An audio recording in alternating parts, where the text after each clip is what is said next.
वाघाची भाषा करणारे आता धुरळापर्यंत आलेले आहेत. राम मंदिर ची म्हणजे पहिलं त्यांची जेव्हा खासदार निवडून आले तेव्हा पाकिस्तान जिंदाबाद आणि सरकंचे दुधावरून आता भारत मातेची जयवर आलेले आहे. बरोबर आहे ना. आणि म्हणून ह्याच्यामध्ये उगाच ते बोलतात ना बेगानी शादी में काय काय दिवाना, असं ते तसंच प्रकार आहे. दुसऱ्यांच्या बारशामध्ये जाऊन हे मिठाई खाणारे हे लोक सगळे आहेत. कळलंय ना. म्हणून पहिलं तुम्ही या सगळ्या बाबतीमध्ये तुमचं योगदान काय हे कधीतरी तुम्ही विचारलं पाहिजे. तुम्ही खऱ्या अर्थाने त्या नीटच्या विद्यार्थ्यांच्या भविष्यासाठी तिथे आंदोलन करत होता ते स्वतःच्या 2 मुलांच्या भविष्यासाठी आंदोलन करत होता, याचं कधीतरी स्पष्टीकरण द्यावं. मोर्चा काढताय त्या संदर्भात काढतायत.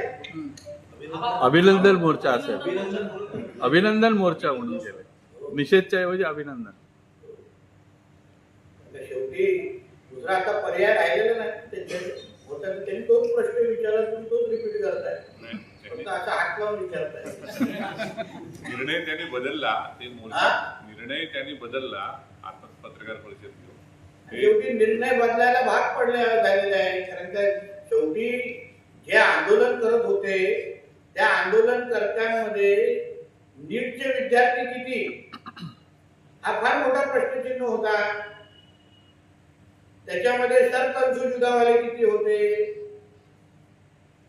त्याच्यामध्ये पाकिस्तान जिंदाबाद वाले किती होते, औरंगजेबचे फोटो दाखवणारे किती होते.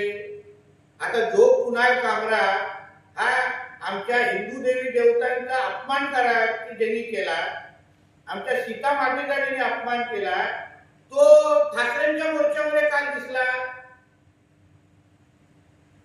मग हिंदुत्वाचे विचाराचे मांडणारे आमच्या बाळासाहेब ठाकरे आता देवी देवतांचा अपमान करणारे आता ठाकरेंच्या मोर्चांमध्ये दिसत असतील तर मग ह्यांना राम आणि सीता देवतांच्या ह्यांना समर्थक बोलायचं की आईशाच्या पतीचं समर्थक बोलायचं हे कधीतरी कळलं पाहिजे.